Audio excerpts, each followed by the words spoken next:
The things, guys, that I thought got the strongest reaction here was Jimena was talking about guns at the beginning of the debate. And one of the strongest reactions here I thought was interesting was, Rachel, what you were just talking about when JD Vance said one of the ways ultimately that we can stop gun violence in this country is by having better locks on our doors. Did anybody react? You're laughing back here. No, you. What's your name? Nora. What'd you think when you heard JD Vance talk about that? Jimena was talking about how because of what happened at one of your neighboring schools here, it's an issue that rings close to home. I thought it was ridiculous. One of the reasons Republicans don't like education is because educated people see right through their I love the poorly educated. College kids take classes in economics, math, history, and civics. Remember civics? Republicans think civics is a car made by Honda. So I can see why young people are worried. I mean, these young people think Kamala is too old and not progressive enough, but when they compare her to this, They're eating the dogs. Your kid goes to school and comes home a few days later with an operation. The school decides what's going to happen with your child.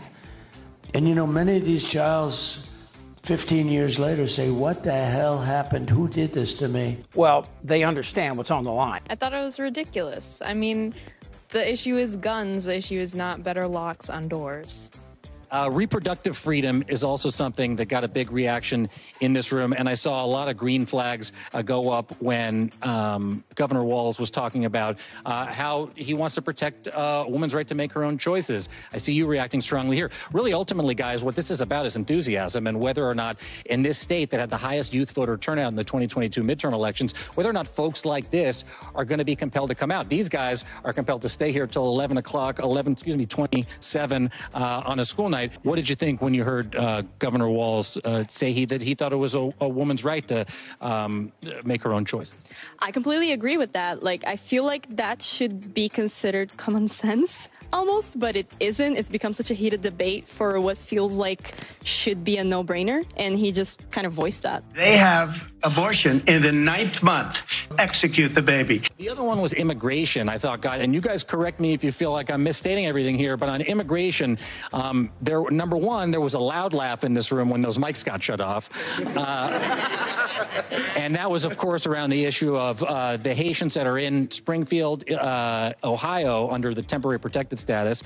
JD Vance was saying, Senator Vance was saying that they were there illegally. Of course, that wasn't true. The moderators pointed out, and they cut the mic. But I also thought you guys in the room responded strongly to the pushback on the point that President Biden and Vice President Harris put forward one of the strongest and most conservative, actually, immigration bills in recent history, and Donald Trump killed that bill. Did that ring true? You're up here. Let me just come up here with you real quick. You're nodding your head. Yes. Hi. What's your name? James. Why was that something, James, that resonated with you? It is true. Congress has power for these immigration policies, and it just keeps getting pushed back between presidency to presidency, which Congress does have power in these situations. It's really just forming a demonization of immigrants, which is such an issue. We see a lot of violence against immigrant communities. These are not illegal people. They come here undocumented for whatever reason there is, and it's just causing more harm than anything.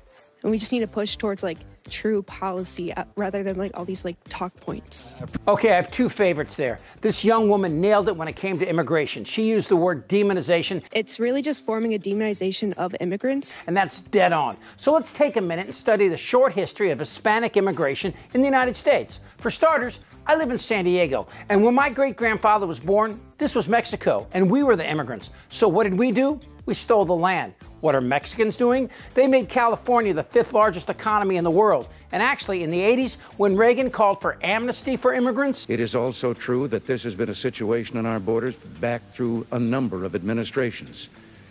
And I supported this bill.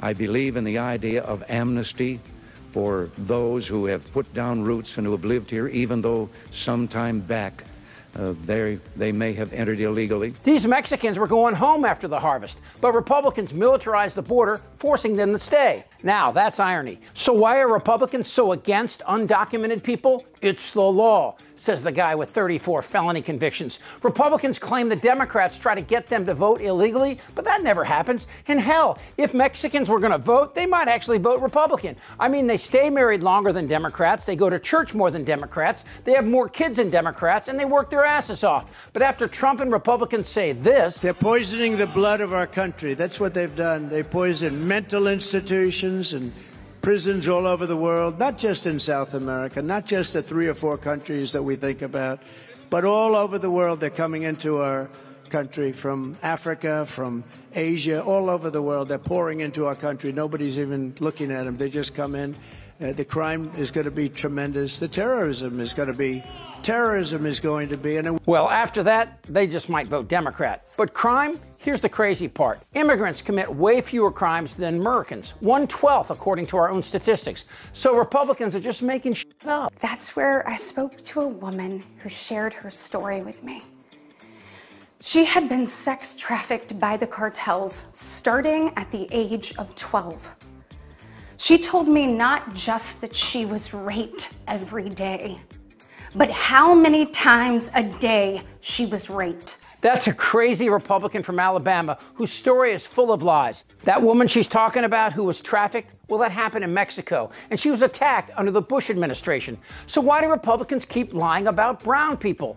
Oh, wait, I think I got it. Discriminating against and just denigrating white people. The U.S. is one of the few leading economic powers that doesn't subsidize education. Donald Trump said on his first day he's going to be a dictator for a day. I like that. Yeah, I like that. We subsidize offshore drilling and give tax breaks to religion and gun owners. MK-47s, I know that gun very well. I got to know it very well. I've become an expert on guns. All while our children's lives are scarred with drills for surviving terror attacks in their own schools, and then mocked by Dairy Queen and other MAGA. But the U.S. doesn't offer free education because that would only help our nation move forward. I love the poorly educated. But the last guy is my favorite. You know, maybe the final thing that I just want to ask, we were talking, Marcus, about this constant criticism about the vice president not being able, about the vice president being in office for these last, he's already upset about it. The vice president being in office for all these years and not being able to make the change was the allegation from JD Vance. You said to me, I've been to high school civics class. Why did you say that?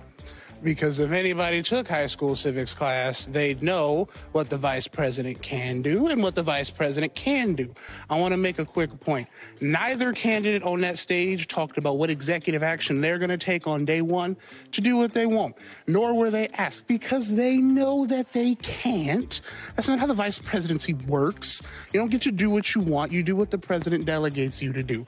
While Republicans attack Harris as the borders are, what are we, in Russia? They made that up. And they call her responsible for inflation and the made-up crime stats they toss around like Trump's paper towels. The truth is this. Vice presidents only do what the president asks them to do. That's it. Okay, they can break a tie in the Senate and the occasional state funeral, but nothing more. The vice president doesn't live in the White House. She lives in the Naval Observatory in Northwest D.C. These young people, they're hopeful, although I don't know why. While Trump tries to shut them down, they remain optimistic that we will survive this storm and come out on the other side. Maybe it's because they study history and adhere to the adage that those who ignore the past are doomed to repeat it. Germany survived the Third Reich and they grew into a world power, so maybe we can too. I used to say a cynic was a skeptic with all the facts, but now as a father, I say an optimist is a cynic with children. Let's hope they're right. Goddamn right. I'm ready. Let's go. I don't want to talk about this stuff. It's not fair. This isn't their Republican Party anymore. Who's with me? Am I wrong? Yes. Tick-tock. You're in a lot of trouble, Donnie. I think he's crazy. I'm Chip Franklin.